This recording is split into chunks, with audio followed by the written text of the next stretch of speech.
Assalamualaikum warahmatullahi wabarakatuh. Kami kelompok 1 yang beranggotakan Satria Windy Arosyid, Pulung Adi Jatmiko, dan Sesanti Darsono ingin mempresentasikan hasil diskusi kelompok kami tentang teori behavioristik dan penerapannya.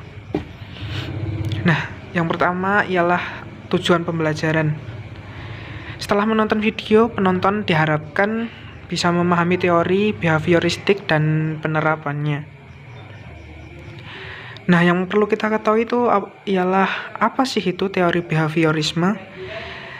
Teori behaviorisme merupakan sebuah teori yang bukan hanya berurusan dengan perilaku, tetapi yang hasilnya dapat diukur, diamati, dan dihasilkan oleh respon pelajar terhadap rangsangan. Tokoh yang mengemukakan teori ini adalah Edward L. Thorndike, seorang psikolog yang terkemuka AS atau Amerika Serikat yang mengembangkan teorinya tentang belajar koneksionisme. Disebut koneksionisme karena belajar merupakan proses pembentukan koneksi-koneksi antara stimulus dan respon. Eksperimen terhadap binatang sebagai penggantinya. Nah, apa saja sih hukum tentang belajar Thorndike ini? Hukum belajar Thorndike ada tiga yaitu hukum kesiapan, hukum latihan, dan hukum akibat. Nah, yang pertama hukum kesiapan ialah kesiapan individu dalam melakukan sesuatu, yaitu kecenderungan untuk bertindak. Contoh penerapan hukum kesiapan ialah mahasiswa harus datang tepat waktu sesuai dengan jadwal yang ada. Apabila mahasiswa tersebut telat, dia harus menerima hukuman. Yang kedua ialah hukum latihan. Hukum latihan ialah tindakan akan menjadi lebih kuat karena latihan-latihan, tetapi akan melemah bila koneksi dihentikan.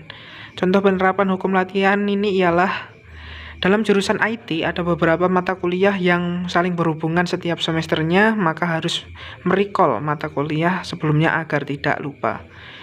Yang ketiga ialah hukum akibat. Apabila hubungan antara respon dan stimulus menimbulkan kepuasan, maka tingkatan penguatannya semakin besar dan sebaliknya. Contoh penerapan hukum akibat ialah mahasiswa tidak mengerti tentang pemrograman dan kemudian ia mengikuti les di luar agar ia mengerti. Tetapi jika dia tidak mengerti juga, ia akan menjadi jenuh dan malas. Teori pengkondisian klasik. Adapun fisiologis bernama Ivan Pavlov merupakan fisiologis sekaligus dokter asal Rusia yang menjadi salah satu ahli teori behavioristik. Teori ini didasari percobaan Ivan Pavlov menggunakan objek yaitu anjing. Teori Pavlov dikenal dengan respon conditioning atau teori klasik. Selanjutnya teori categories conditioning. Adapun Edwin R. Gantry, seorang psikolog perilaku. Ia pertama kali bekerja sebagai guru matematika dan filsuf, tetapi beralih ke psikologi. Ia berpendapat bahwa tingkah laku manusia itu dapat diubah. Tingkah laku baik dapat diubah menjadi buruk, dan sebaliknya. Lalu berikutnya yaitu hukuman merubah cara individu merespon stimulus tertentu dan mengemukakan cara dalam 3 metode. Yaitu 1. Metode respon bertentangan. Jika suatu reaksi terhadap stimulus tertentu telah menjadi kebiasaan, maka cara untuk mengubahnya adalah dengan cara menghubungkan stimulus dengan reaksi yang berlawanan. Contohnya, untuk menghilangkan rasa takut perasaan siswa, guru biasanya menyuruh siswa maju terus-menerus tiap ada soal yang dikerjakan di papan tulis. 2. Metode membosankan. Hubungan antara stimulus dan reaksi yang buruk itu dibiarkan saja sampai pelakunya merasa bosan. Contohnya, akibat menyontek ulangan, seorang guru bisa menyuruh siswa tersebut membuat catatan berlembar-lembar secara terus-menerus sehingga ia akan merasa bosan dengan sendirinya. 3. Metode mengubah lingkungan. Suatu metode yang dilakukan dengan jalan memutuskan atau memisahkan hubungan antara stimulus dan reaksi yang buruk yang akan dihilangkan, yakni dengan mengubah stimulusnya. Contohnya, seorang siswa yang suka ramai di belakang kelas.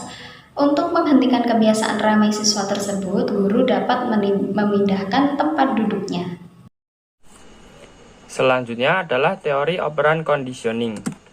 Seorang tokoh bernama Skinner merupakan seorang psikolog Amerika Serikat yang terkenal dari aliran behaviorisme. Memahami tingkah laku peserta didik secara tuntas perlu memahami hubungan antara satu stimulus dengan stimulus lainnya, respon, dan berbagai konsekuensi. Dan berikut adalah 6 konsep penerapannya. 1. Jadwal penguatan. Siswa menerima umpan balik setelah setiap tanggapan mengenai keakuratan pekerjaan mereka. 2. Generalisasi. Respon seharusnya tidak boleh dibuat dalam situasi di mana itu tidak pernah diperkuat. 3. Perubahan perilaku. Sedang membentuk atau diferensial balap bantuan dan pendekatan yang berurutan untuk diinginkan bentuk atau menilai perilaku. 4. Modifikasi perilaku. Mengacu pada penerapan perilaku secara sistematis, belajar prinsip untuk memfasilitasi perilaku adaptif. 5. Regulasi diri. Perilaku yang diatur sendiri melibatkan memilih di antara kursus alternatif tindakan. Yang terakhir adalah aplikasi pembelajaran. Mengajar diperlukan mengatur kesinambungan penguatan secara tepat. Sekian presentasi dari kelompok kami. Apabila ada yang ingin ditanyakan, silahkan. Dan kami mohon maaf atas kekurangan dalam presentasi tadi. Wassalamualaikum warahmatullahi wabarakatuh.